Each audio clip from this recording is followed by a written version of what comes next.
Welcome to another edition of the Insider Mailbag. I'm Jared Johnson, and it's game week finally.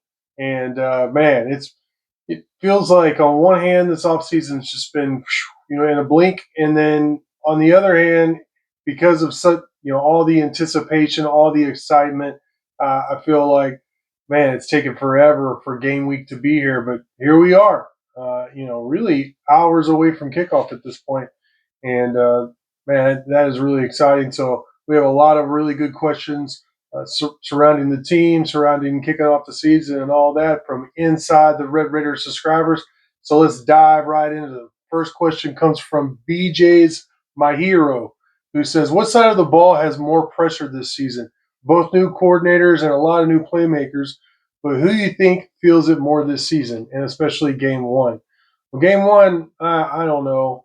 I would say, well, okay, first off, both sides of the ball has pressure. One, the defense has been talked about so much. Even Pro Football Focus said Texas Tech returned one of the top defensive lines in the country, or is going to field, not return, but field one of the top defensive lines in the country. So, a lot of hype to live up to. But then offensively, there's an expectation built over tradition and years that, I mean, even when you field a top 10 offense statistically now, I get it, stats are for losers.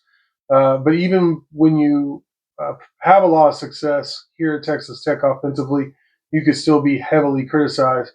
And I get it, sometimes rightfully so. But so there's different kinds of pressure on these two sides of the ball. I'm going to say, though, the offense, because of that first thing, there's an expectation. If the defense actually is improved as a lot of us are expecting, and they have a great season, and then offensively is like the down year, then everyone's going to be like, man, you can't get right. You have this high-powered offense all the time. You always have this low-performing defense. Now you have this much improved defense, and your offense stinks. That would be, I mean, terrible. And I don't think that's going to happen. I really like what Texas Tech has on both sides of the ball. I really like both coordinators, but I think you could even have a quality year offensively, but still be looked at as a down year in Lubbock with uh, on offense. Um, yeah, I think there's enough pressure to go around for sure, and that's a common theme. Been a common theme this off season, and I think it's going to be a common theme with the questions in this mailbox. Next question comes from Mass Tech, who says, "It seems to me a lot of people are talking about Barron's health and how it will make a huge difference this year." He says, "Do you buy the argument that because he is finally healthy, he will be a much better QB this year, especially throwing downfield? Was he that limited last year?" Yeah, I had a talk with Barron both in like media availabilities throughout fall camp and all spring. But really, at Big 12 Media Day, I got to talk to him about it, about his health. I asked him to level with me because he even pointed out in his answer, how much did it affect you? How much better are you now? But his answer to that question, he said, "Look, I remember you coming out to my high school games. You've seen me throw it for years. You know, you're right. It was affected, especially with deep throws, but also athletically being able to move and stuff like that. He wasn't just limited in terms of they didn't have Barron run a whole lot because they wanted him to stay healthy. It was also because he wasn't healthy enough to really do that a lot." Excuse me. So, yeah, you know, he's because they really tried to downplay last year that his thumb and shoulder wasn't that affected, but and I get it. There's a reason for that, but it was.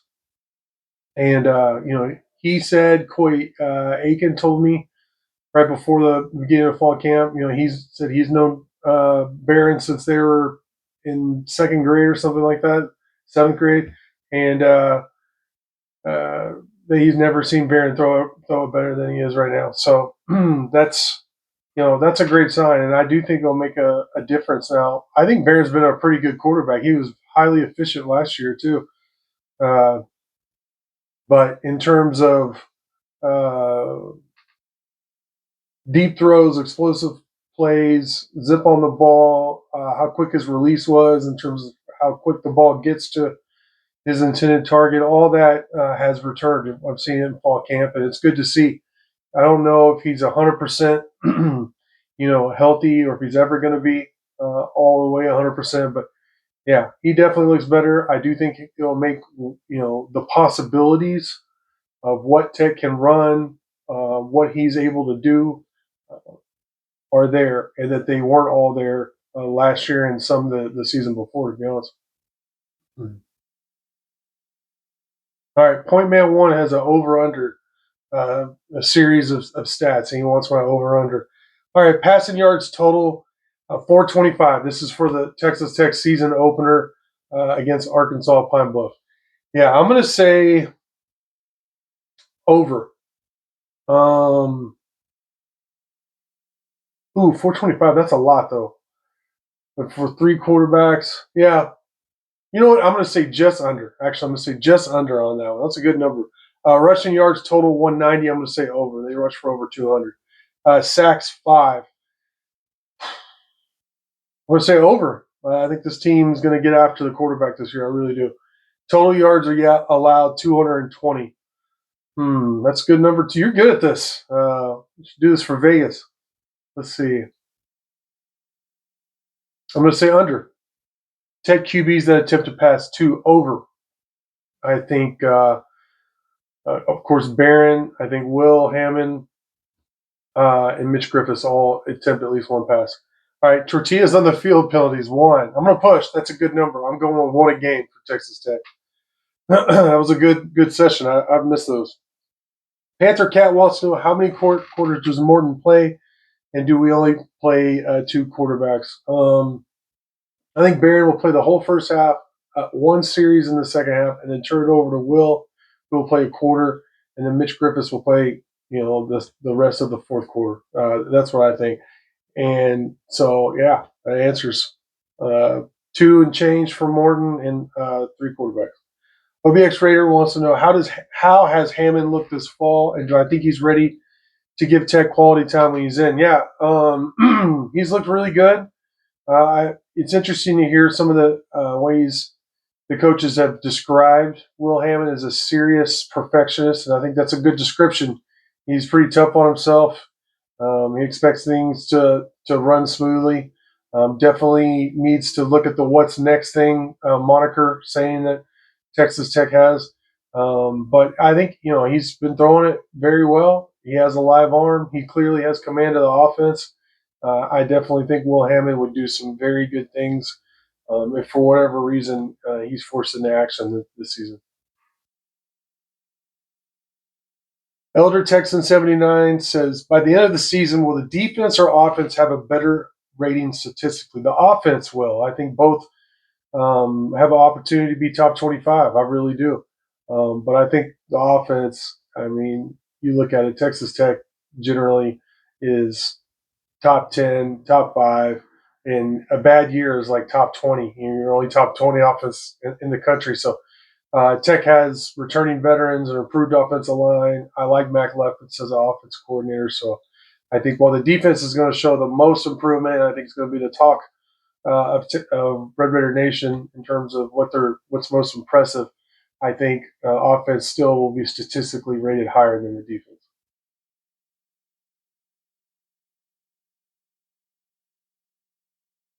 GB Jack says, is there pressure within the team to prove that this team is different than previous versions by coming out and throttling their first opponent instead of being in a competitive situation in the second half? No, there's no doubt that I don't know about if they feel pressure, to do that, but I think there's pressure to play good football.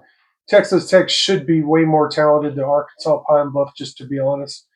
So Tech, I think the spread I've seen is like around 50, which is crazy, but you understand it too. So I don't know if there's pressure, but this game should not be competitive in the second half.